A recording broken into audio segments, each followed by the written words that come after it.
Hey, Fred. The caterer forgot the vegan option again. Copy you. Want to say thank you, welcome, and we have Sarah Takahashi with us, Mustang, as we're gonna go with, and if you know Mustang, my yeah, name. you're gonna know Mustang. If I'm saying Mustang, you're gonna know on a crew who Mustang is. That's because Mustang always makes the set have a day where we're dressing up during the week to make everybody happy. So we're doing it here today. Indeed. Bling it up. Why did you start blinging it up? Why did you start doing that on sets? Well, I have this obsession with sparkly things, especially holographic things. Like these. I have my own jewelry line. Ooh. These are part of my line. Nice. I've always been I'm like a raccoon. So this is what I'm attracted to. If I see it, I have to buy it. So the fact that I always have to wear a lot of show blacks on set and drab colors, grays, maroons, navy, blue, it's a little bit depressing in my opinion. So I started working on a show called Bling Empire, and all the cast members were wearing this kind of stuff. I was getting a little jealous, so I decided, okay, let's pick a day of the week. Let's just say Tuesday, because Tuesday's kind of a boring day. Let's create Bling Tuesday. And then it's my excuse to be able to dress like this, like the cast members. That's awesome. That was always, you were doing one day, I remember we were on a set and you were like, you did a cowboy day or something like that. I think Wednesday was our Yeah, day. and I showed up and I was just wearing a hat. You were like, oh, you wore cowboy hat? I was like, it's cowboy hat day? Okay. I just showed up wearing it. I was like, whew, got away with it today. Do you think crews really appreciate when you can just bring that kind of joy every day to a set? Like that really lights it up. Yeah, we all had fun with it. Yeah, that's the best too. Can I ask, how did you get the name Mustang? I was working on one of the seasons of Celebrity Rehab, and there were multiple Sarahs in the camera department, and it's a house reality, so we have many operators on the floor, and I had to pick up a camera as an AC and shoot, and I was just thrown into the mix, and I was kind of in training mode at that point. The director kept giving orders to me and the other Sarah in the camera department, saying, Sarah, zooming, Sarah, get a 2-shot, Sarah, get a 3-shot, and we're both doing the same exact moves. So it got really confusing, and because I had less experience, they decided I needed to get a nickname. And they came up with a lot of different ideas, but nothing really stuck. What were some of the, do you remember any of the I other don't ones? remember any of the ideas, but Mustang came about because the gaffer was sitting in the control room with the director, and she happened to drive a black Ford Mustang. And so she threw out the idea, why don't we call her Mustang? And that stuck instantly. Nice. And it's been going on for the whole time now. I love it. I love it. Do you have it? You have it on your shirt, don't you? I do. I remember when I first I got your information and stuff. Derek was like, "Oh, you got to reach out. You know, we want to book Mustang." And I got all of this stuff, and I was like, "Okay, I got her full name." So he goes, "Yeah, don't call her that. Call her Mustang when you call." And I was like, "Oh, okay." He's like, right away. He goes, "Yeah, she won't answer." I was like, "That's funny." So, what got you into entertainment? What brought you to doing entertainment? I've always been artistic. I grew up drawing a lot as a kid. I made a lot of jewelry. I started sewing when I was a teenager. My dad gave me his SLR camera, so I started shooting film as a teenager. And I don't know, I guess just watching the Academy Awards growing up. Yeah. I just really looked up to people in Hollywood, and I was like, that's where I want to be. And I saw the glitz and glamour.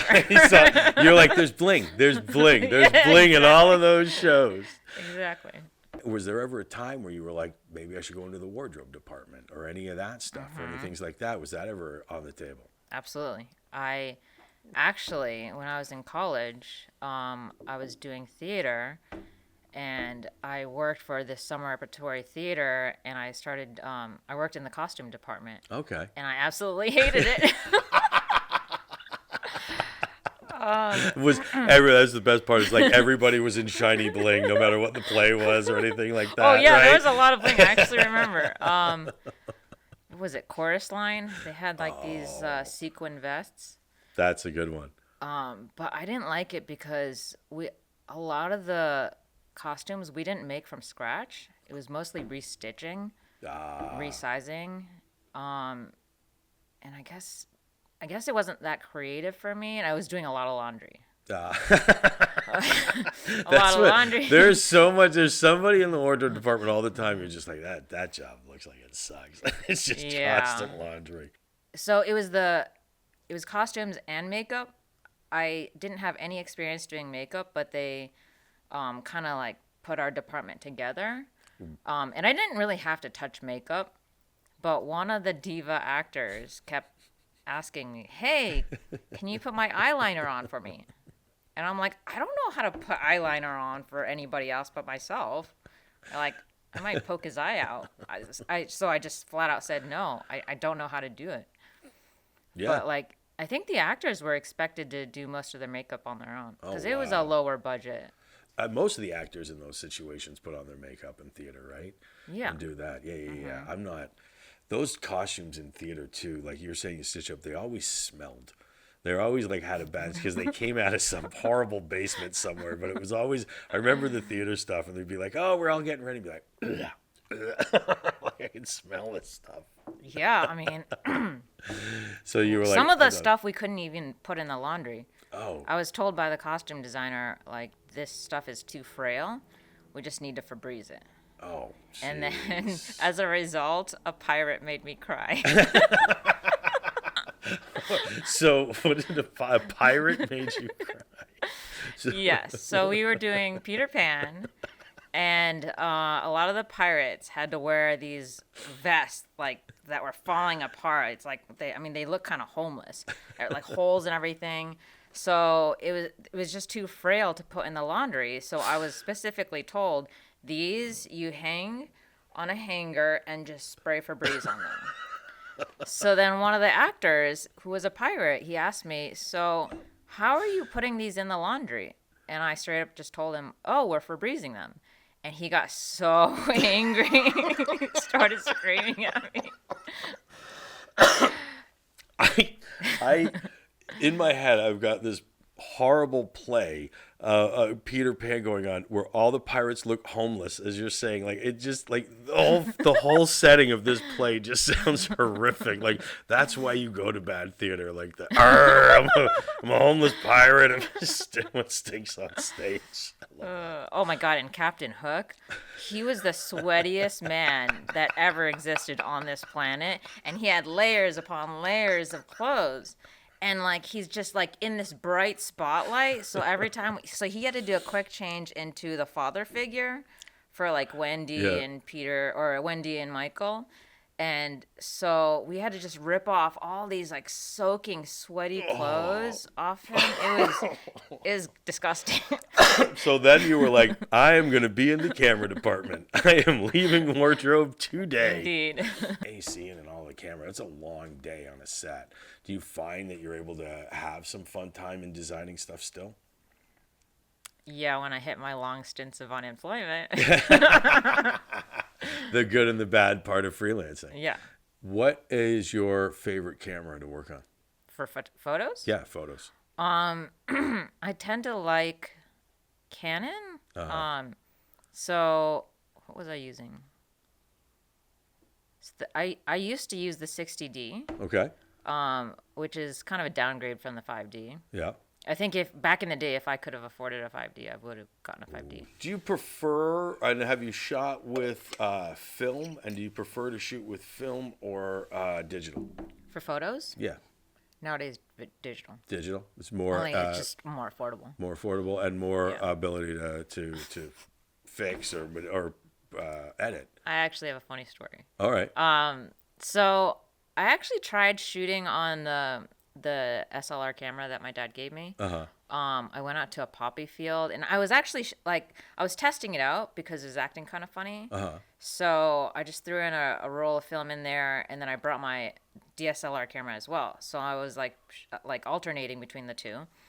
And then I submitted. I figured if it's just a test I'm running, I shouldn't spend that much money. So Yeah. I like dropped it off at CVS because it's cheap there. Yeah. But they didn't. Instead of sending me my film, or I guess they give me a CD, and it's just a bunch of JPEGs that I download onto my computer. They sent me a CD of somebody who is like snorkeling, and one of the pictures included a dick pic. Like he's pulling his shorts out, and then he's snapping his dick underwater.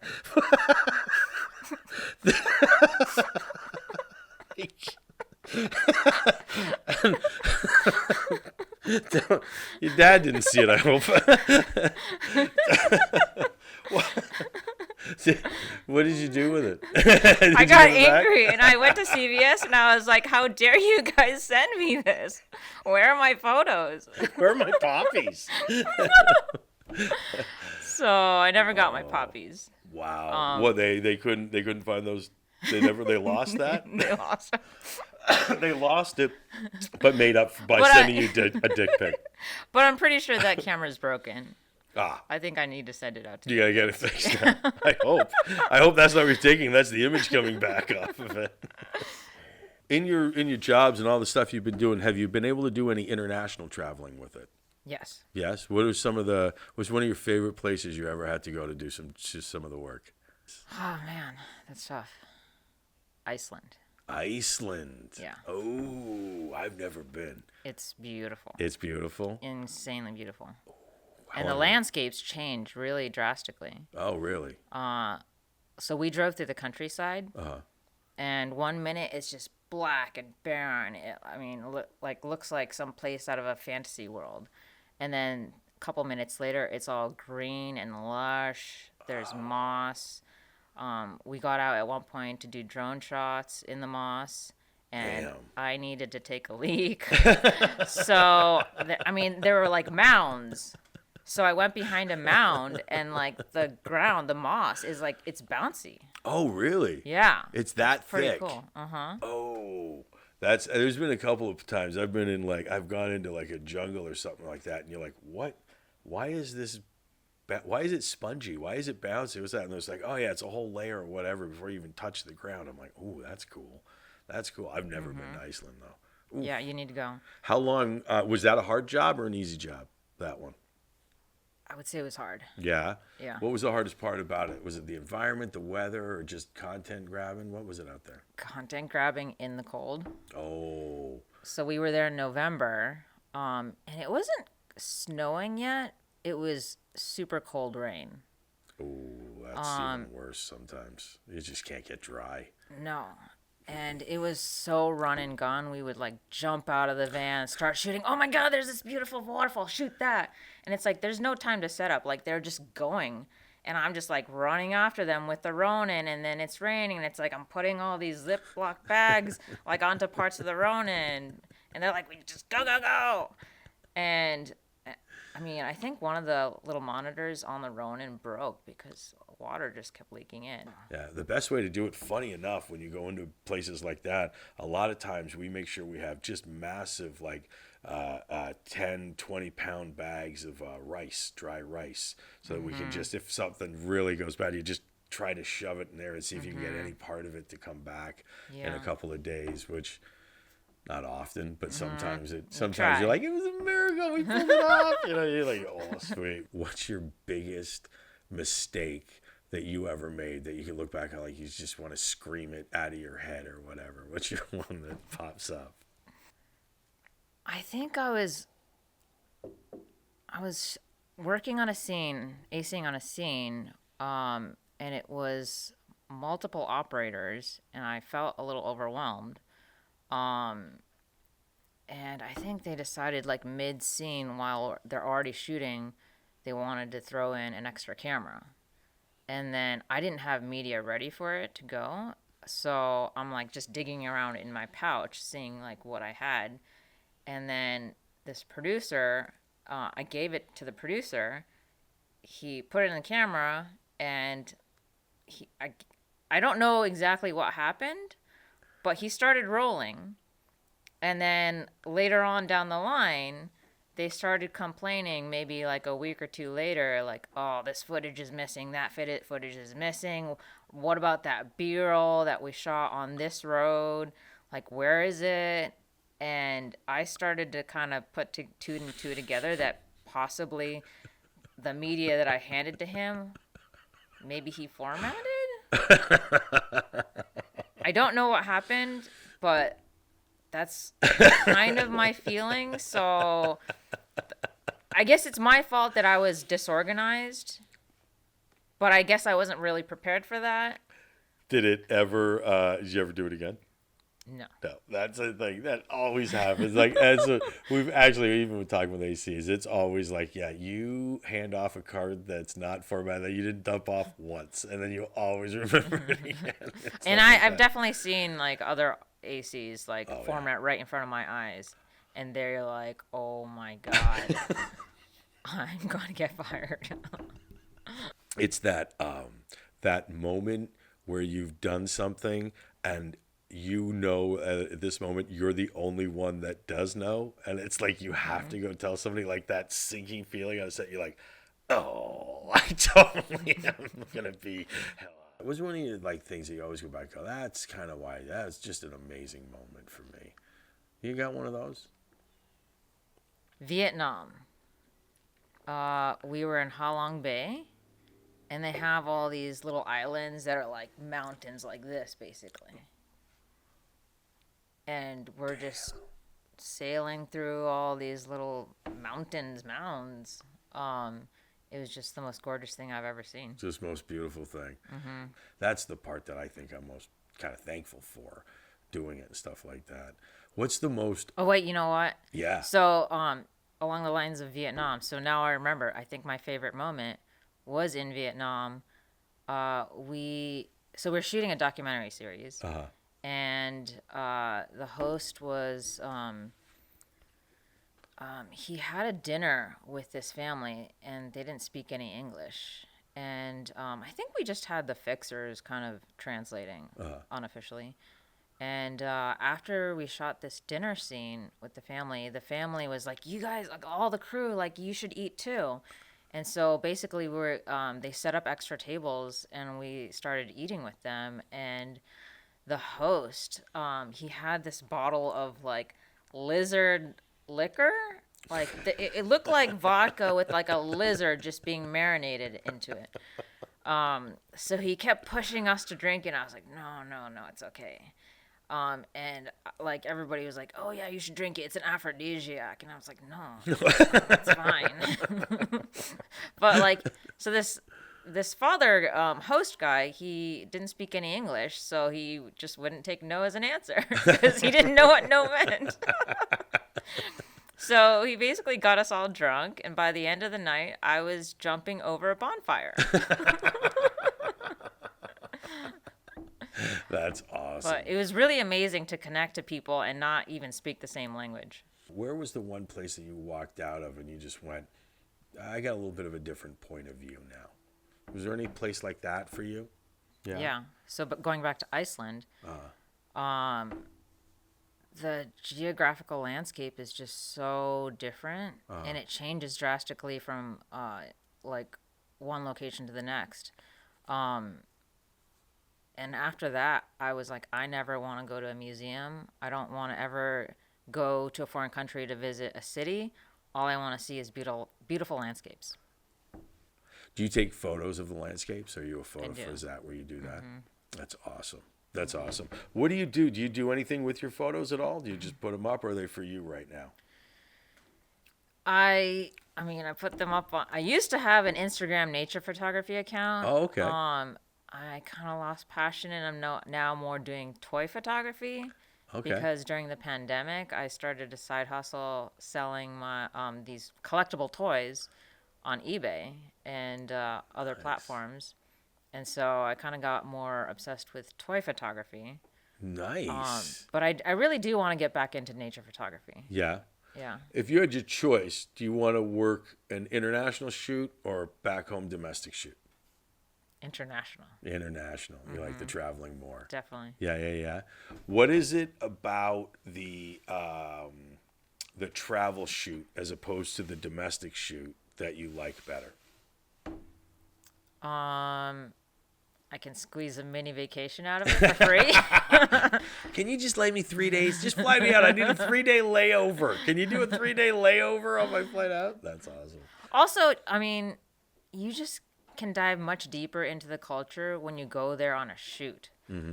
Because you're meeting locals, you're working with them, and they're going to introduce you to a different side of their culture than you just going there as a tourist. Yes, absolutely.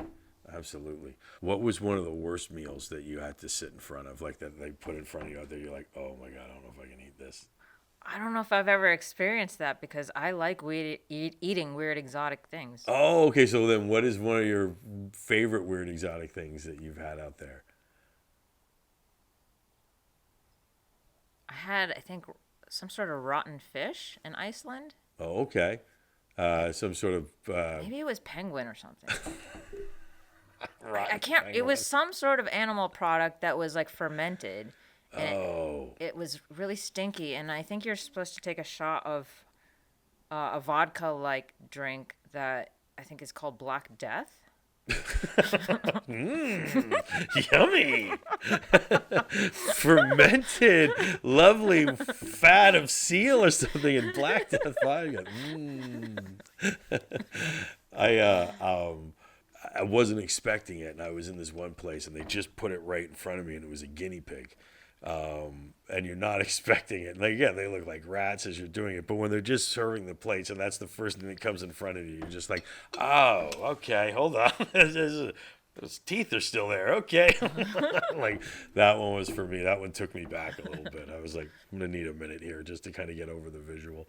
But I yeah. mean, I've spent a lot of time in Japan, so I've eaten lots of weird stuff. Yeah.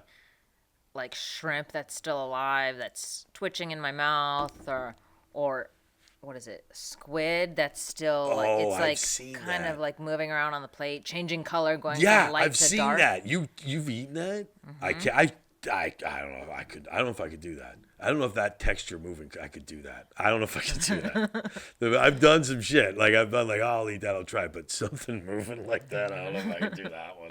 That one, no. Oof. What's your biggest thing that ever shocked you on a set? I show up to set. I don't know what I'm shooting or what we're shooting, except that it's a magic show, and it's going live to like some sort of online magic website, like a magician's website. Damn.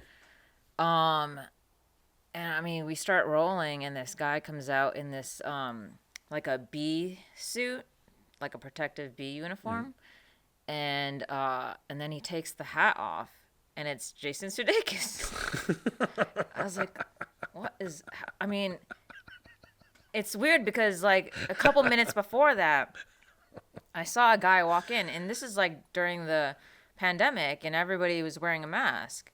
And so, like, I saw this guy walk in, he was wearing a mask, and I looked at his eyes, and he looked kind of familiar, but it didn't, like, register, oh, that we have a famous person. I thought, like, they would have told me. Yeah, usually you know well ahead of time when somebody like that's going to be around set. You want to really Yeah. make sure that, you know, they're taken care of and stuff, and you just didn't even know. Nobody. No. Surprise! That's fun. The surprise though, like especially with him. Was it a good show? Yeah. Yeah. Yeah, it was amazing. That's awesome. If you weren't gonna do like the camera department or anything like that, what would be the department you'd want to do? Probably producing. Oh, really? That's wow. That's probably the only one I've ever heard say that. And I'm gonna tell you, don't. No. I mean, That's awesome. I've already told myself don't. Yeah, you can't. But Because I told you about my story dealing with the actors yeah, in the costume department. Yeah. So I already know that cast members are a huge headache. So that has already scared me off. that's awesome. What do you think we are today in our industry? Like in a good place or in a bad place? We'll start there. It's really scary, to Yeah. be honest, right now. At the moment, I don't want to be pessimistic, but I think we're kind of in a bad place. I think the unions really need to do something to protect us. Do you think we have an ability to come back soon as stuff? Do you think our industry is starting to pop back anytime soon? You see signs of it? I sure hope so. I just got my real job of the year starting last week. Nice. So I hope that means we're popping back up. Nice, nice, nice, nice. What do you prefer to work on if you're given your opportunity? Would you prefer to work on a documentary, a reality show, a film? Which one would you prefer if you had if you had your options? I love them all in different ways, but maybe documentary. What do you love about working on a documentary? It takes you to really interesting exotic places. And it exposes you to different cultures that you would have never otherwise been exposed to. Do you like watching them as well? Absolutely. Yeah, yeah. Do you find that if you are having downtime, do you find it would be more a documentary than, let's say, a feature film or a scripted scenario that you would watch? Yeah, I think I tend to watch more documentaries than Okay. anything else. Yeah. Nice, nice, nice. I like the true crime serial killer Oh, do you documentaries. really? You're... And then right now I'm getting obsessed with the health documentaries. Oh, see, I can't watch those. I'm just gonna be like, oh my god, I have that. Well, I can't do it, so I have to stay away from them. I can do the true crimes, but it's the ones about like your body or even the ones about like food. I can't do because then I'll just never eat again. Yeah, I know. That's the problem. Like now I'm like contemplating going vegan, even though I love filet mignon and Right. lobster and sushi. Is there any way you can kind of maybe kind of give us a little description on what's it like to be a freelancer? Like, what's it like to hustle for those jobs? What are the, are there, is it's great because you got the downtime? Are you worried during your downtime? Like, just give us a little overall as a freelancer, what that looking for the job is like. You're constantly having to hustle, constantly having to reach out to past coordinators, line producers, production managers, DPs, operators, other ACs. And even if you're not asking them for a job, you just have to say, hello, hi, I still exist. So basically, networking is a major part of what you have to be doing just to keep Yeah. the day-to-day grind going. Yeah. Is it something that that you like? Is it something that you would prefer as far as a career and things like that to have the opportunity to hustle, or is it sometimes scary just having that hustle? It's scary. Yeah. I would much prefer a longer job so there's less scariness and less hustle, less unemployment. Yeah. Because the instability is definitely very scary. Why do you think you've never taken a staff job then? Have you ever thought of one? I'll tell you from my own point of view. I had a staff job once for a couple of years, and that was more scary to me than the freelancing because all of a sudden like, oh, I got to do this stuff now. Like I have to say this in a certain way, or you have to do things in a certain way. Whereas the freelancing, that grind and that hustle, sometimes allows you that freedom. So that's why I was always curious. I've definitely considered a 9 to 5 job, maybe like at a rental house, so that I could have some stability. But then I thought about FOMO. Like, oh my God, what if this production reaches out and they want to take me to Thailand? Like, that's an opportunity of a lifetime that I'm going to miss out on. Yep, exactly. So I'm willing to take the risk and keep doing this freelance work instead of something that's stable. What's the most hours you ever worked in a single shift? I don't even know how many hours I did. I think it was about 24 hours. And I don't know. So this is hard to count the hours because I think I already did like it was either a 12 or a 14-hour day. I went back to my hotel room, and then as I was getting ready for bed, I was like washing my face. So maybe like, I don't know, 20, 30 minutes later, production is calling me and they're like, hey, she's going to give birth and we don't have an operator. The female operator that we hired is not picking up our calls because it was like already like probably 1 a.m. at that point. So they're like desperately, they're like, we'll pay you accordingly. Can you please just come back downstairs? I did a show in Ohio where we were at a hospital and we went into a maternity ward and I put up cameras in the maternity wards and we were there for 7 weeks, 24/7, just filming people giving birth. And oof, that is not an easy thing to be sitting through and watching and shooting, especially after a 12-hour day. Yeah. Yeah, so I mean, I had to go right back to work, put my face right back on, go downstairs, get loaded up, and then, I mean, we stood by at the hospital for quite a while, and so they were just bringing us Dunkin' Donuts, and, At and least then, it was Dunkin' Donuts. yeah. That's And then the best. I don't know, a couple hours later, finally, the nurse finally came up and said, "Oh, she's dilating. I think maybe you guys should start Now getting we have ready." to start. And then she gave us a heads up, just so you know, there's going to be a lot of blood. It's going to be intense. Just letting you know, like, if you're the faint of heart type, like, just watch out. I And would I was like, oh my God, usually pass out at the sight of blood.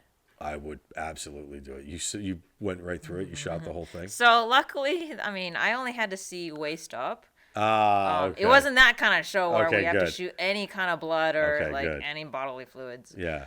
So luckily, it was just like waist up. It was mostly the woman holding hands with her husband. That kind of lovey-dovey kind of stuff. All right, that's not bad then. Do you have your most embarrassing moment ever on set? Do you remember what that is?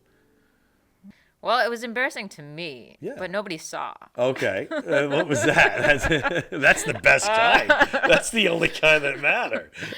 I did. It was probably like my first 18-hour day. My first 18-hour day ever. And I was tired, and we were shooting in a male strip club. And I mean, I went to the bathroom, and it was probably my 18th hour, and my my walkie fell off my my belt and went into the toilet. So I had to retrieve it as quickly as possible, and I just asked for a lot of hand sanitizer or wet wipes or some sort of cleaning supplies, and I saved it.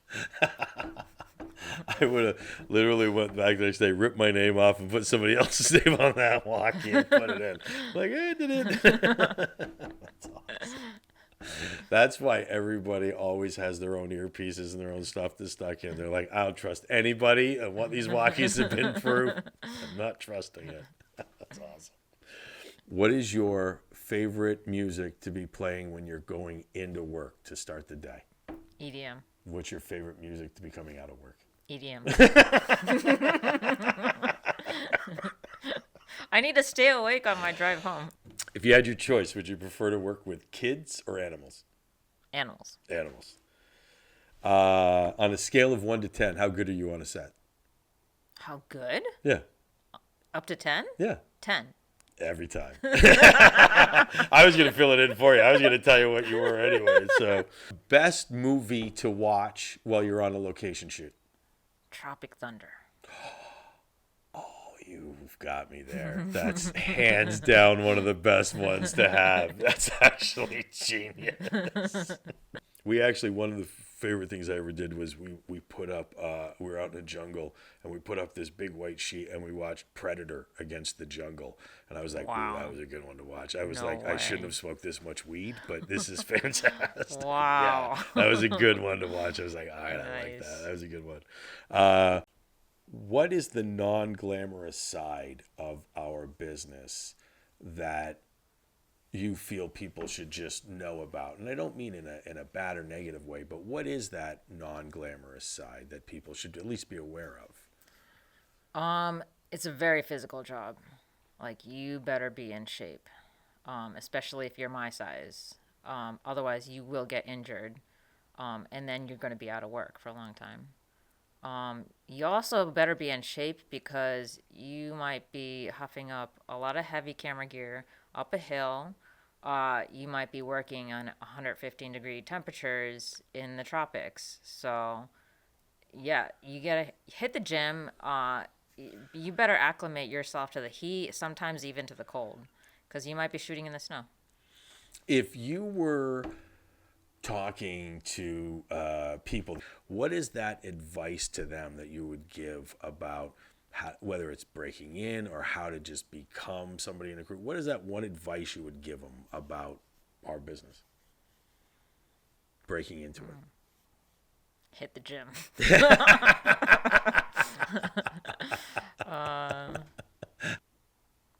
Just have a good attitude.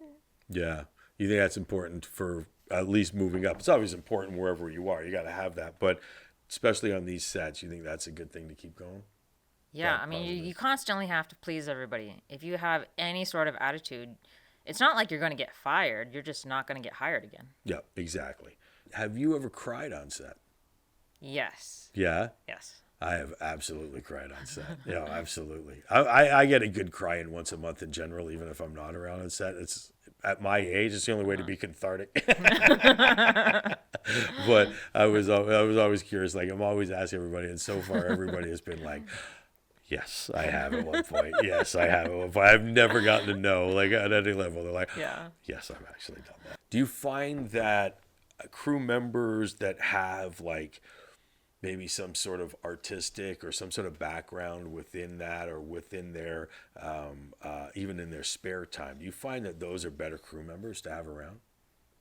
Artistic crew members? Yeah, but do you think like a background in some sort of like art or some sort of artistic background, do you think it helps you as a crew member? I think it does. Yeah. And I think the majority of the crew members that I know come from an artistic background. Yeah. Like, during their downtime, they usually have some sort of artistic activity Yeah. that they're pursuing. What else did you kind of want to talk about here? So, my funniest story working in this industry, Uh-huh. I was hired as an operator, and they bought the wrong tape stock. I think we were supposed to have like the medium-sized cassette tape, and they had a larger format that was like this big, and so we couldn't shoot. And the network showed up, and so everybody was freaking out because it's like, well, we need media, or otherwise we can't shoot the show. So they just told me to shoot B-roll. Go pretend and shoot B-roll so that the network execs are happy. So they sent you out with an empty camera. Yeah. And like, I mean, there's a video village set up, so all the images are transmitting, and so like that's why like the network could see everything that we're shooting or pretending to shoot. So I just had to go out there and shoot B-roll. Oh my God. Pretend to shoot B-roll. Did you get the money back? Did you get media back by the next day? I mean, they delivered blank media like maybe 2 or 3 hours later. Oh my God. I can't tell you how many times I've been in a situation like that where somebody's like, just go do it. And you're like, I don't even have okay, what? Practice run. Right, sure. This is way worse than me formatting over something. I'm just lying right now. This stuff was a mistake. Right now I'm just lying. This is just lying. Yeah, and I mean, we weren't in a major city. We were at least an hour, maybe even hour and a half away from the biggest major city. So that's why it took so long. That's always, even too though, with those types of formats, sometimes even just with the tape or that cable that they don't make anymore that you need for the up, that you're just like, what do you mean it's a 4-hour drive back and forth? All right, like, why didn't we do this? Like, I can't tell you how many times that has happened. Do you enjoy what you do? Absolutely. Yeah. I mean, that's the whole reason why I'm not working a 9 to 5 job. Yeah. Does your family at all get it? Are there members of your family that don't understand it yet, or what? Are they supportive, or what do you think? They've had a hard time understanding what I do, and they were always asking, "Where's your 401k? Like, what's happening with your retirement benefits?" So I'm in the union now, so I sort of have some sort of future down the line in terms of retirement.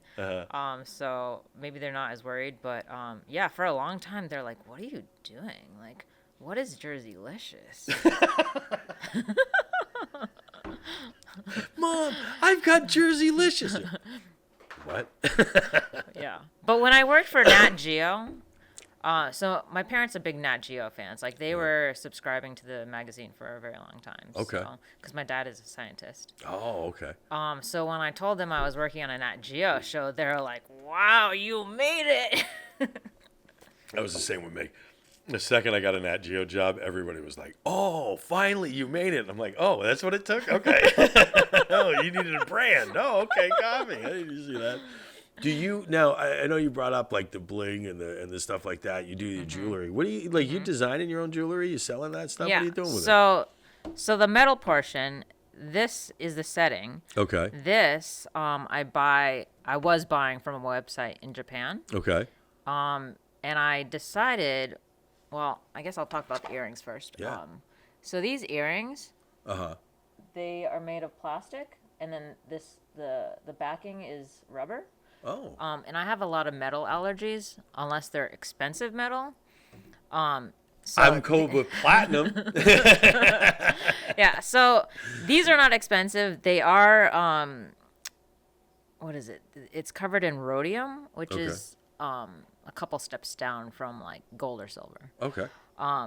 But it's hypoallergenic, and that's kind of what I have to wear. And especially with earrings, like it either this is titanium. We'll get a shot of those. This too. is We'll come in. titanium, I think. Titanium.